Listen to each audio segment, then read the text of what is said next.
Peace, peace, peace.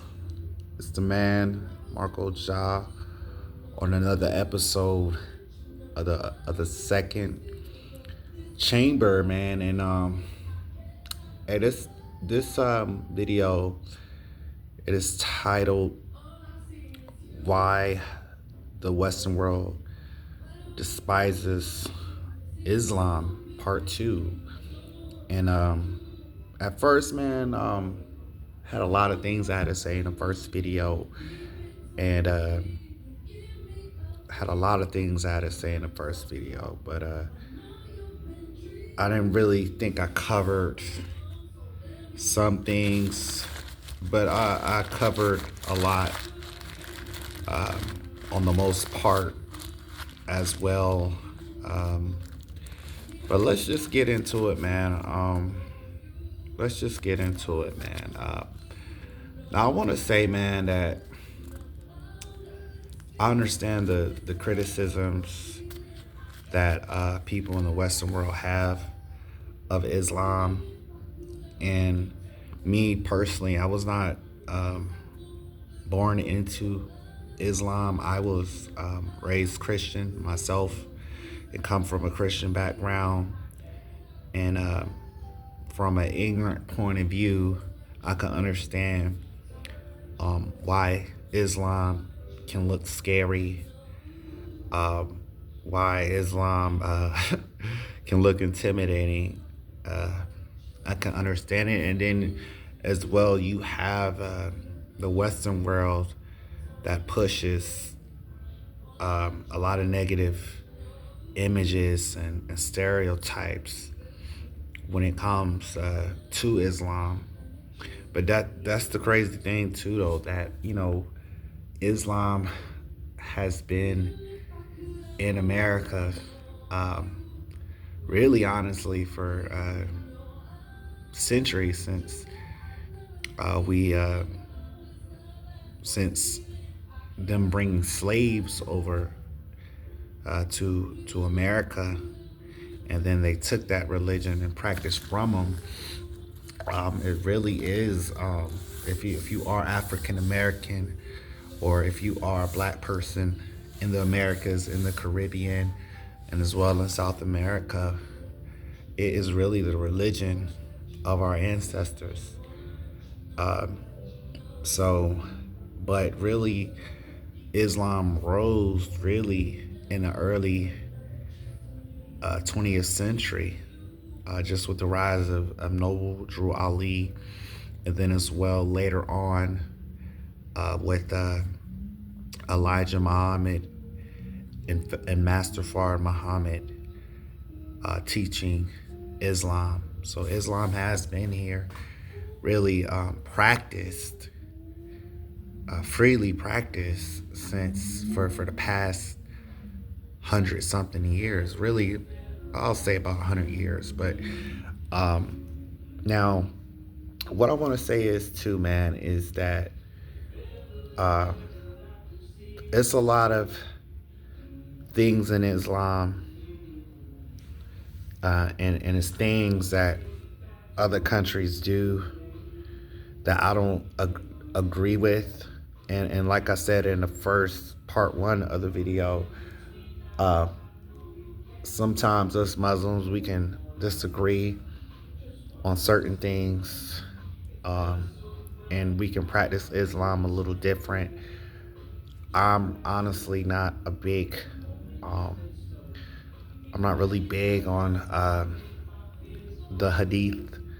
I do feel like it's necessary because it does quote sayings, and it gives a biography of Prophet Muhammad. I'm not really big on women wearing the burqa, covering their face, their whole face, and you can only see the eyes. I really feel like that's really unnecessary. The Bible and the Quran teaches to be modest, but not to hide your whole face to the point someone can't know your identity. But Louis Farrakhan himself has stood and said that that it was prophesied that 2 generations after the prophet of Muhammad that Islam will deviate and go into another direction.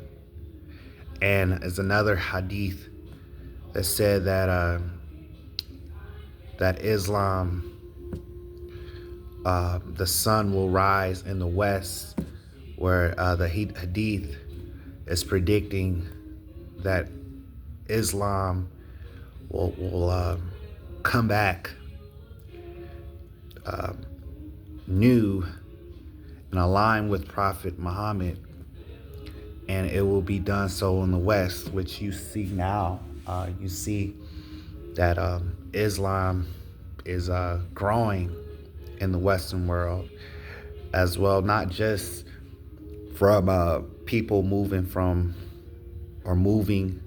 coming from different countries.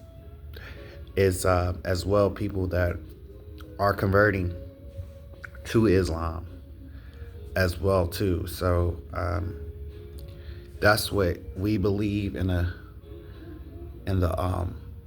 5%, and then as well in the Nation of Islam, that we have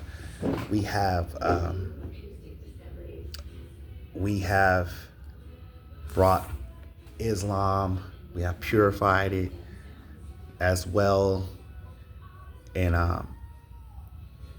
that's what we believe. Now, I don't agree with everything that some of these Muslim countries do. I don't agree with everything that they do, but I would say Muslims are not perfect. There are people. I will say that the Quran is damn near nearly perfect or perfect. Not so with the Hadith. I would say that. But now when it comes to Sharia law, when it comes to Sharia law, when it comes to that, Sharia law really is built off on a lot of hadiths.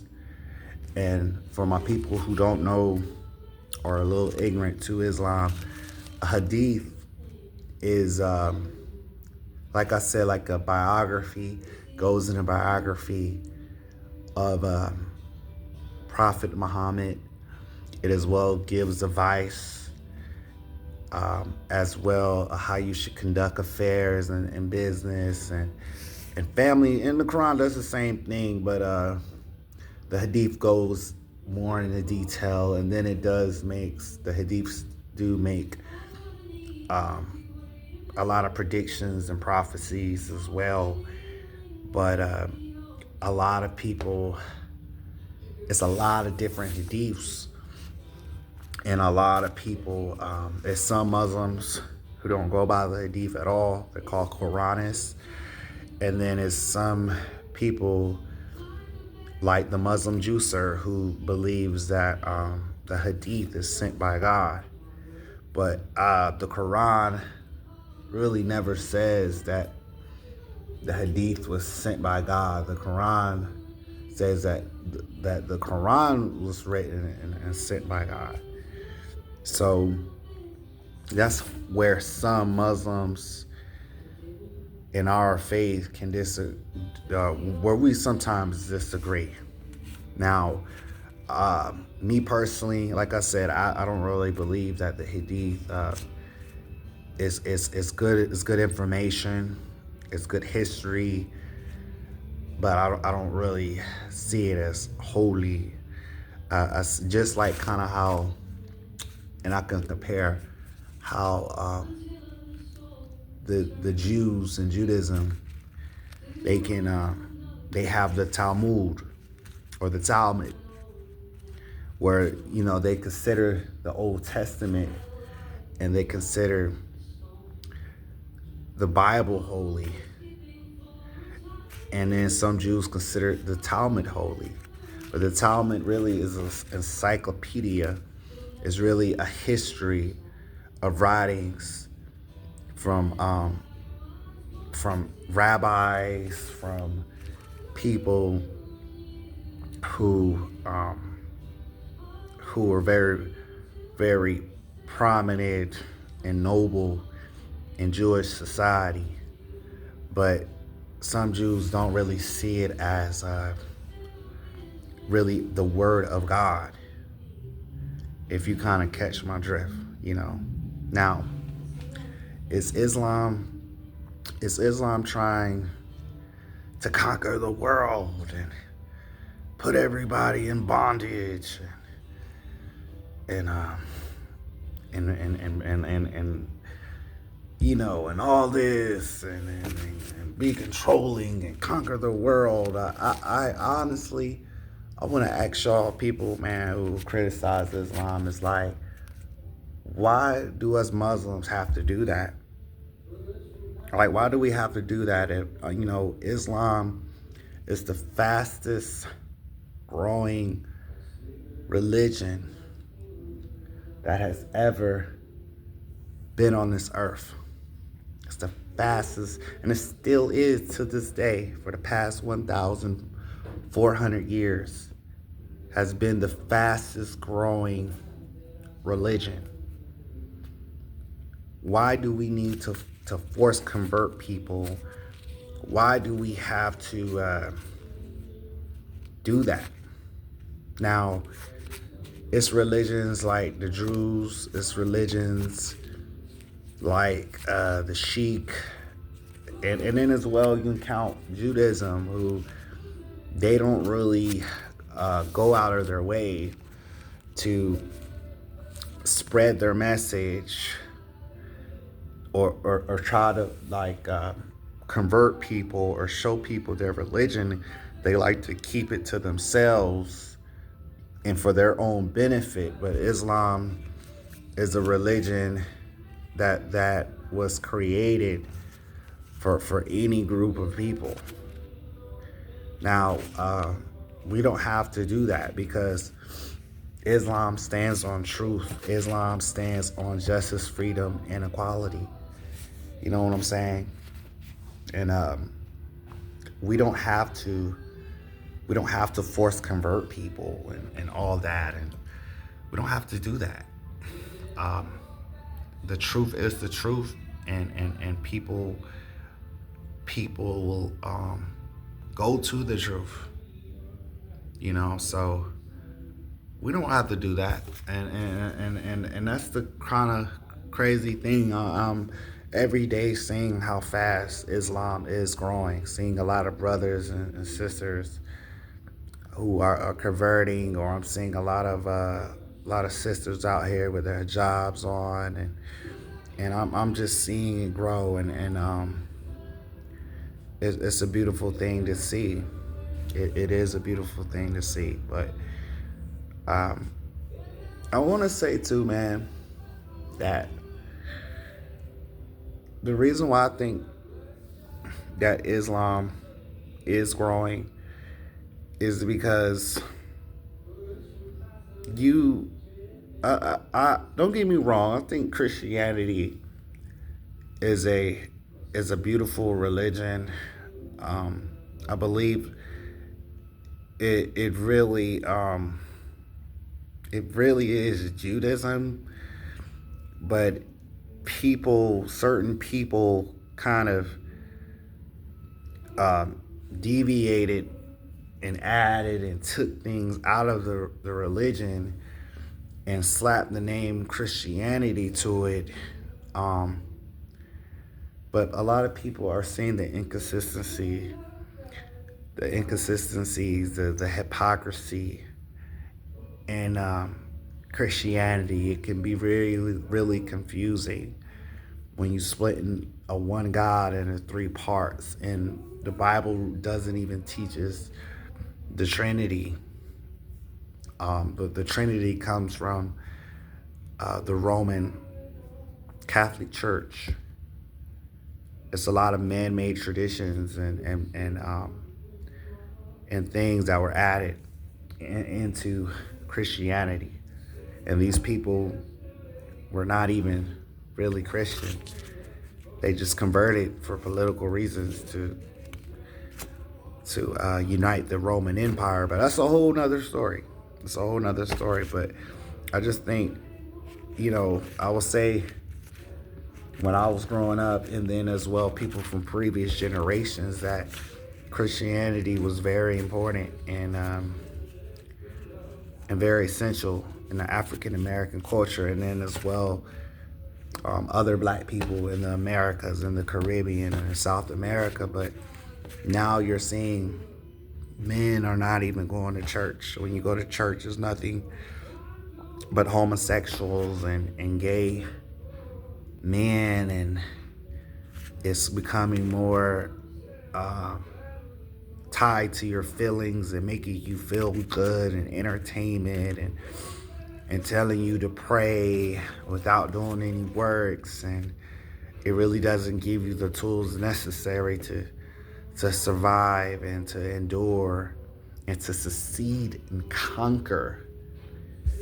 And it has become very hypocritical, and that's the thing too. That's why Andrew Tate said that he converted to Islam, because he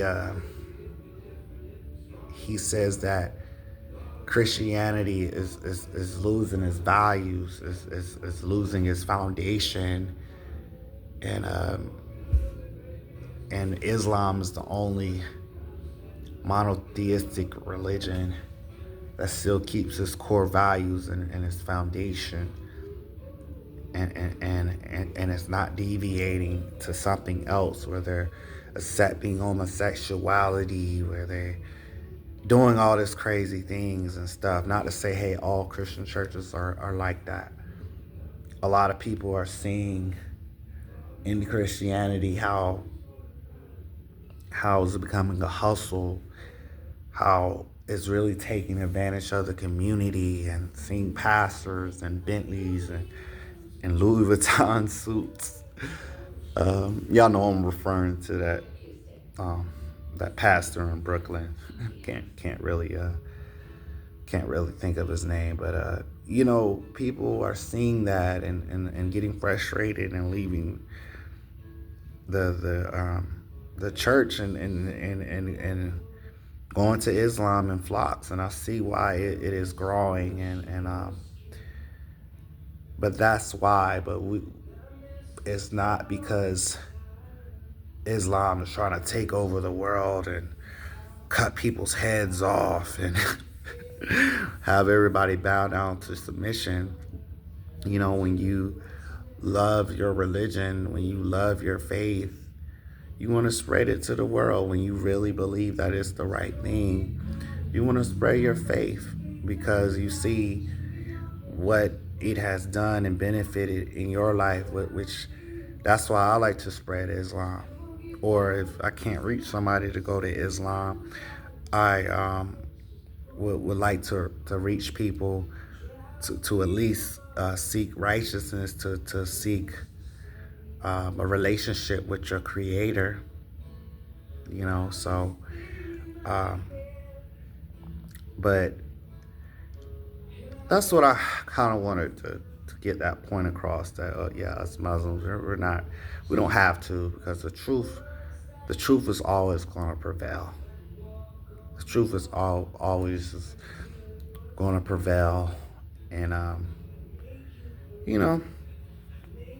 it always will prevail, man. So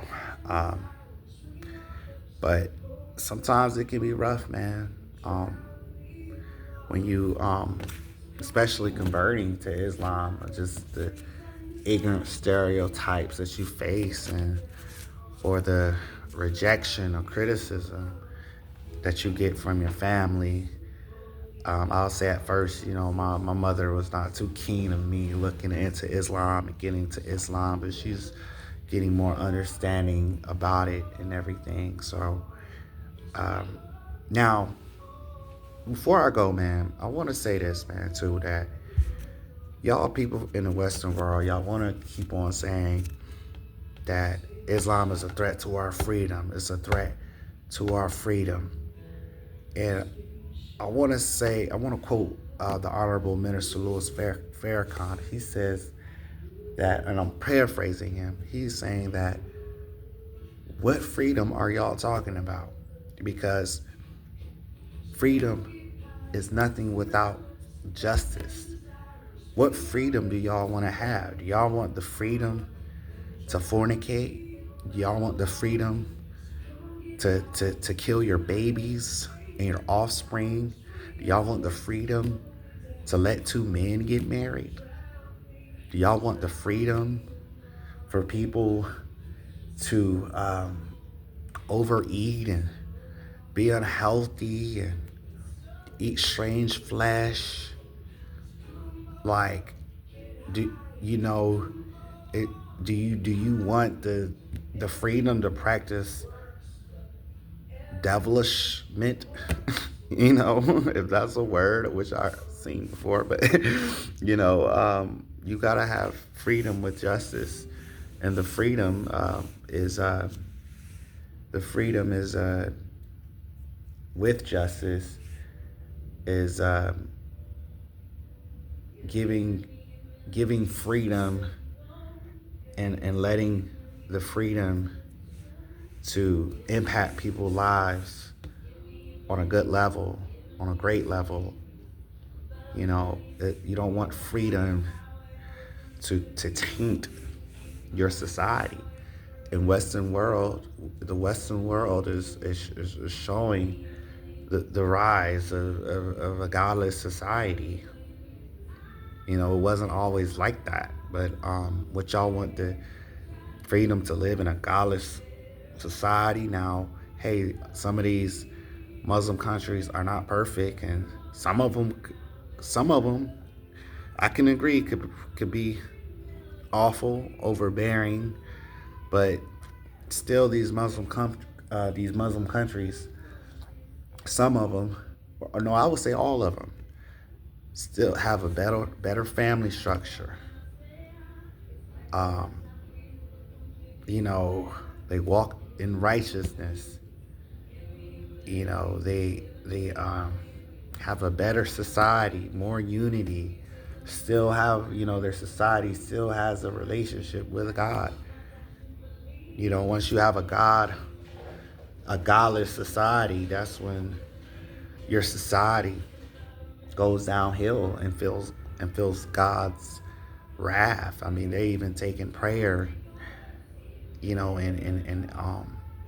elementary school and everything. So, you got to think, man. This thing what you say, what American freedom and all this and all that.